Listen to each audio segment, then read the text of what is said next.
humanitarian need, the embassy may need to close if security deteriorates. This was on the 22nd of July. How did your actions change after that report? And sorry, the source of that?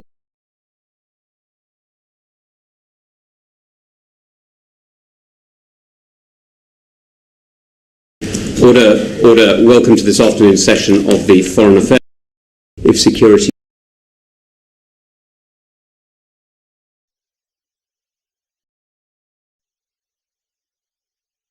The proceeding was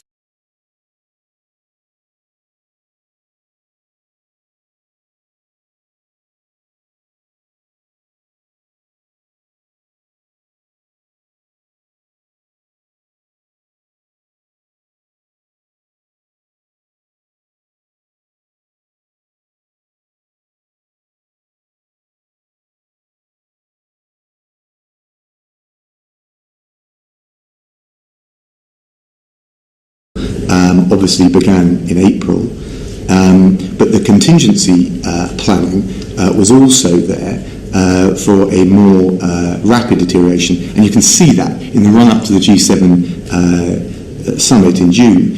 One of my focuses was, as we anticipated the potential shift from the embassy in the green zone to the airport in the Taipan area, was making sure that the so-called enablers, things like evacuation capacity, the medical capacity, the security at the airport was in place. And we did all of that to make sure that we could shift from the green zone, as we did, to the airport in the 13th to 14th. That's also why, just to give you a sense, we speeded up the relocation of former Afghan staff under the ARAP programme. We did that from April onwards. That's why we changed our travel advice in April. It's why the number of UK staff at the Kabul embassy was drawn down from 115 to 75 in May.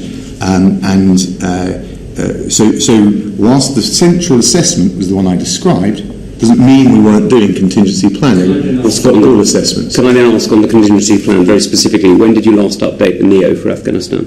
When did we last update that? The non-combatant evacuation operation order for Afghanistan? I'd have to check that, but I can tell you that we started planning in June for the contingency of an evacuation, and therefore a full drawdown of the embassy, notwithstanding the central assessment still remained. And of course, the timing on all of this was very much synchronised with what our fellow NATO allies were doing. So as well as the domestic process, we were docking in and checking and sense checking with our NATO allies about how they saw things running. And as part of that, presumably you knew how many British citizens were roughly, or entitled people were roughly going to be requiring your services? I'm not sure that is true, because of the combination, particularly in Afghanistan, of not just documented passported nationals who may be there travelling, seeing friends, backpacking, whatever it may be, but also, and this was one of the great challenges, the incidence of large families, some of whom were documented mononationals, dual nationals perhaps, but nonetheless documented, others who had a less clear status, either because of their eligibility or because of the lack of documentation. So actually that's one of the reasons why it's been difficult to give a definitive account of the number. I understand that. In that case, may I ask, because your assessment of the number of people requiring evacuation went from about 5,000 to about 15,000 who were evacuated, could you tell me why you are confident of your numbers of those remaining in Afghanistan now? We're not confident with any precision at all, because for two reasons. No, we don't think that. We think that in terms of nationals, we're into the hundreds, possibly the mid to low hundreds. But again, it depends on eligibility, which of course is one of the things that has been a challenge. What I would say is we got broadly, let me check the numbers so I give you exactly the right figure. We got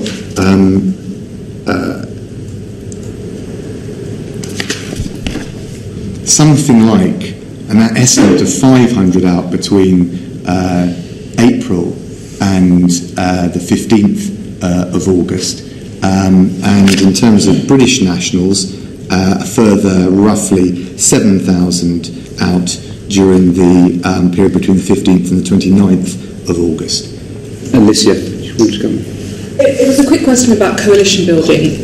So in terms of a coalition to prevent this outcome, a coalition to see the UK remain with our allies, what went so horribly wrong that only Turkey was willing to stand by the UK, and what could we have done to build a better coalition, to work with partners to build a coalition without the US? So I think this is one of the really important things to nail. And one of the, I've said all along, I was very keen that the Foreign Office had a reality check about some of the optimism bias, including the optimism bias, for example, that the Americans would change their mind. If you look at the February 2020 decision by the previous administration, and then you follow what was happening in the presidential election campaign, and then you followed what the signs were, and indeed then the decision by the incoming Biden administration, I think one of the things I would say is there was some wishful thinking in some quarters internationally that the Biden administration would change or dramatically alter. And I always thought that, and I think this is correct and accurate, and I discussed this with Karen Pierce, that the election campaign had baked in a broad, not exact consensus about some finality to this. Forgive me, I think with Biden there was no question that he was going to leave. He's wanted to do that for 20 years. He's always been pushing Obama to leave. That has been Biden's sole purpose of foreign policy, to get out of Afghanistan. Why couldn't we convince Germany, France, Norway, any of our other allies essentially to form a new coalition on the ground, making up the numbers the Americans were going to take out? I think if you look at the military capacity proportionately that the US put in, and therefore the shortfall, I don't think there was any will or appetite. And again, don't get me wrong, Lisa, you're right, we checked it, the Defence Secretary's talked about this. It was very clear, come the NATO summit that I attended in the foreign ministers' meetings, that partners would stick to the maxim that NATO went in together. They would adapt the mission together, as they did in 2014, and they would exit together. So if I'm honest with you, Alicia, I don't think there was any viable alternative coalition once the US decision had been taken. And again, I think there needed to be some reality about that in the public discourse, because it was clear to me there were not going to be anyone that could backfill for the capacity that the US provided, and the US were unlikely to shift the parameters beyond a few months, and that is exactly what happened. May I just follow that on immediately with, given that's the case and given that you foresaw this, why is it that the French evacuated everybody they had and who was dependent on them, and we were scrabbling around with a huge press of crowds at the airport and sadly have left a lot of people behind? Well, I'm afraid the analogy I don't think runs. I don't think you're comparing like for like. But we got out over 15,000 in the last 2 weeks of August. And of course, if you look back to April, when we started to advise, we gave the travel advice that people should leave. We expedited the Arab, set up and expedited the Arab programme. The reality was many Afghans, so between those two periods, 2,500, I think broadly, left, including Arab and British nationals. But the reality was, given the scale of numbers that we have, and the size of our, the nature of our population, not just the size of it, there are lots of people who were taken by surprise by the scale and the pace of the Taliban advance, and therefore they only came relatively late on. So we were doing everything we could, and we got 2,500 out, but the lion's share, as you know, came with the surge for the door once it was evident that Kabul was likely to fall. Bob, you want to come on?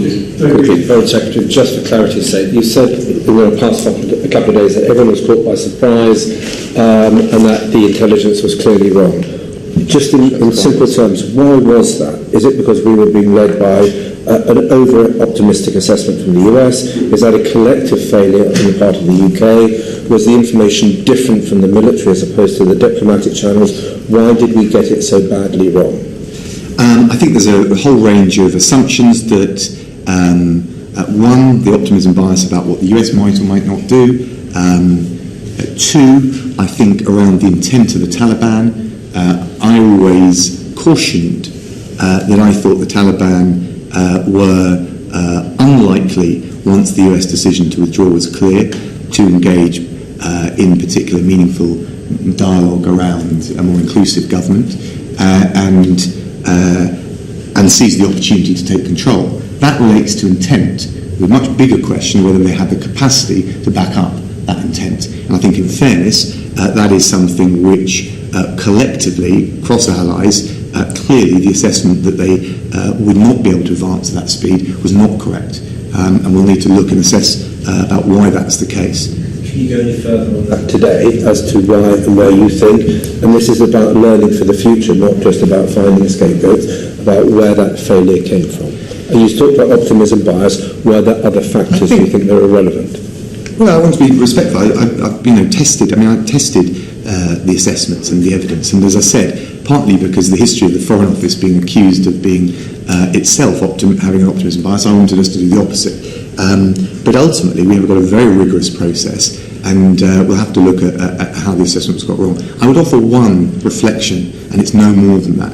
I think when you've been in a country like Afghanistan for 20 years, and all the blood, sweat and tears and toil, and all the sacrifice, and there'll be people around this committee who will know exactly what that means, I think there is a sense, a desire, an absolute determination to make it work, to make things better, and to believe that you can complete the task. I think there's a question at what point, and this goes back to 2001 right the way through, not an attempt to take responsibility off the last period in which this government's been in, but at what point do we really have clearly identified the military objectives, the means to achieve them, and a clear and coherent exit strategy? I think, in fairness, that is something that was much debated at the time and in 2014 at the end of combat operations. But I think there does need to be a consideration of how difficult, when you're in a conflict for 20 years, emotionally, if not anything else, it is to extract yourself. And because of that, despite the fact that you had plans, you were still caught slightly on the hop because of the intelligence failure, despite the best laid plans. Is that fair? Look, we always try, and I think as politicians, certainly as ministers, and I'm sure across Whitehall, we try and aim out for these things. But look, you asked me for reflection. Actually, I think we've got a very professional way of approaching these things, but when they're wrong, and we've seen economic forecasts that are wrong, this is obviously a different order of things, but you need to look at how you correct that. Comment about exit plans. What's the United States exit plan from South Korea? I don't know, okay. But in fairness, I don't think that's a commensurable commitment, albeit it's a very important one, having been up to the demilitarised zone and spoken to the commanders and looked across the border. I don't think we see them in harm's way, certainly for many years, in the way that they have actively been in harm's way in Afghanistan. It's because 20 years after the end of the Korean War, the United States still had thousands of troops in what was then a vicious military dictatorship with an economy smaller than Afghanistan's and a broken state. But despite that, they endured and pushed through. But maybe that's another question. Chris? So as I understand it, and you'll correct me, I'm sure if I'm wrong, there was a majority intelligence view, which was that the Afghan forces would manage to hold on indefinitely, or certainly for some period.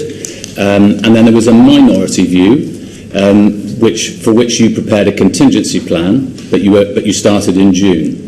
And most of your eggs were in the majority view basket, and you had a few eggs in the minority view, which was that you might have to have a contingency. Is that right?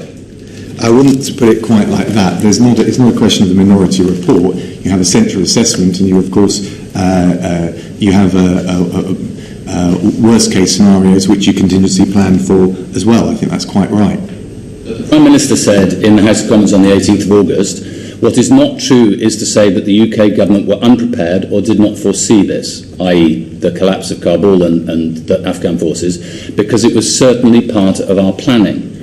And I suppose then the charge is that you just didn't put enough effort into the contingency planning, isn't it? No, I think he's rightly identifying that we had planned. Let me, again, we... This was your plan? This is what you planned? No, it's why we focused in the run-up to the June G7 summit about the potential shift from the green zone to the airport. It's why we speeded up the relocation of former Afghan staff under the ARAP programme from April onwards, relocating nearly 2,000 during that period. It's why we changed our travel advice in April. Well, let me just come to and that. it's why, sorry, just to complete the picture, it's why we reduced the number of UK staff at the Kabul embassy in May from 115 to 75.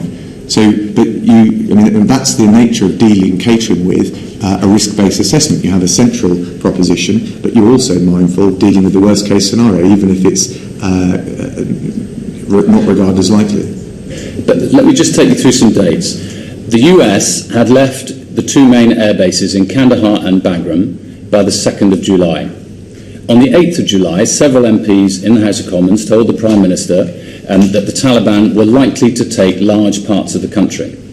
On the 14th of July, the Taliban had seized all the major border crossings into Tajikistan, Iran and Pakistan. On the 21st of July, the US said that the Taliban had seized half the country.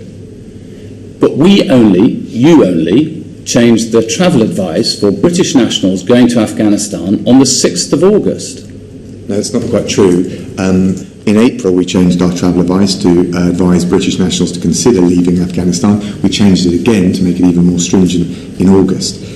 We started in June, notwithstanding the central assessment, the contingency plans for a military-led evacuation, which is the big shift. And it's worth just saying that commercial flights were still running up until the 14th of August, even after we changed the travel advice on the 6th of August that you cited.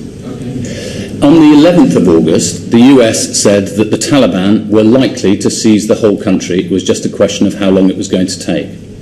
Were you already on holiday? So, by the way, that is part of the central assessment that I described, that we thought that they would seize. There are basically a variety of scenarios between Taliban takeover and civil war, but the most likely, the central assessment, was that it would be a Taliban consolidation of power, but that it would take place in the months following the evacuation, and that Kabul would not fall before the end of the year. You didn't answer the second part of my question. Were you already on holiday on the 11th of August? A full statement on my holiday. I've said that I wouldn't have gone away with the benefit of hindsight, which is the luxury of commentating. When did you go on holiday? I'm not going to start, Chris, adding to, frankly, the fishing expedition beyond the facts that I've articulated in a fulsome statement and having answered questions continuously about that. I would just make the broader point. I'm sorry, Mr. Raab. The problem here is that, of course, it's perfectly legitimate for ministers to go on holiday. Everybody has that right. And I would argue it's an important part of people being fresh enough to be able to do their job properly. The difficulty for us is that the Prime Minister was on holiday, the Deputy Prime Minister, yourself, was on holiday, and as I understand it, the Permanent Under-Secretary was on holiday, all three at the same time, when British nationals were at risk. Many people, thousands of people by your own estimation, who stood by us in a difficult time in Afghanistan were in peril of their lives, and there was still not a proper crisis centre up in place. Do you not see that it's important for British people to understand why you thought it was right to go on holiday? No, sorry, I'm afraid I don't agree with that analysis. Of course, I've been clear with the benefit of hindsight. I wouldn't have gone away at all. The charge in relation to officials, I think, is particularly unwarranted because we always make sure that we have the right cover in place. The Permanent Secretary did an excellent job and quite right given all of the IR, the SR, the merger that he should take some leave. In terms of my own situation, I'll just say this. I'm travelling today. A modern Foreign Secretary has to have the ability, given those wider range of issues that will constantly bubble up, possibly to crisis point, to be able to act, work from abroad. I engaged in all of the COBRA meetings. I engaged and directed the emergency response team directly, and I was engaged with international partners. So the